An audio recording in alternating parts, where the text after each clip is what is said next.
The Olympic Games are not just a contest of sporting excellence.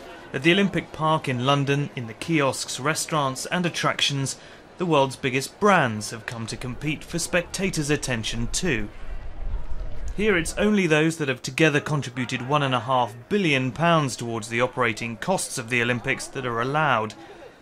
But for companies who are not Olympic sponsors and who happen to have a top athlete on their books, there's a problem. During the Games, that sportsman or woman is not allowed to endorse their products, in person or online. American sprinter Sanya Richards-Ross has been outspoken against the IOC's so-called Rule 40, saying that athletes less fortunate than herself are missing out on vital income. The Olympic ideal and the Olympic reality are now different. $6 billion is being traded hands around these games. And when I look at my peers, I mean, I've been very fortunate to do really well around the Olympics, but so many of my peers struggle in the sport, and I just think it's unjust that they're not being considered. The athletes are not a part of the conversation. Another American sprinter, Dawn Harper, went one further, posting this photo on her Twitter account. 4 years ago in Beijing, the rules were more relaxed. Stars like Usain Bolt able to flaunt his gold medal at an event held by his sponsor Puma, even though they weren't an official Games sponsor.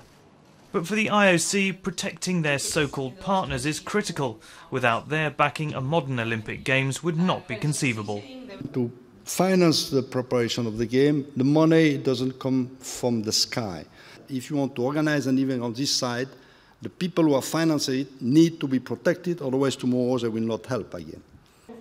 So while Adidas, who've invested over £75 million in the London Olympics, and Procter & Gamble are guaranteed media exposure by being able to host stars like American swimmer Michael Phelps, the likes of Speedo, who also sponsor Phelps, have to try to push their brand without star endorsement. It is frustrating when you've supported athletes for their full career and you can't associate with themselves at what is probably the pinnacle of their professional career. We've worked with Michael Phelps since he was 14. We're very limited on what we can do with Michael during the Games period here, and that's the rules. But there's a danger that the rules may backfire, as the fight back by athletes and fans gives inadvertent exposure to the excluded brands.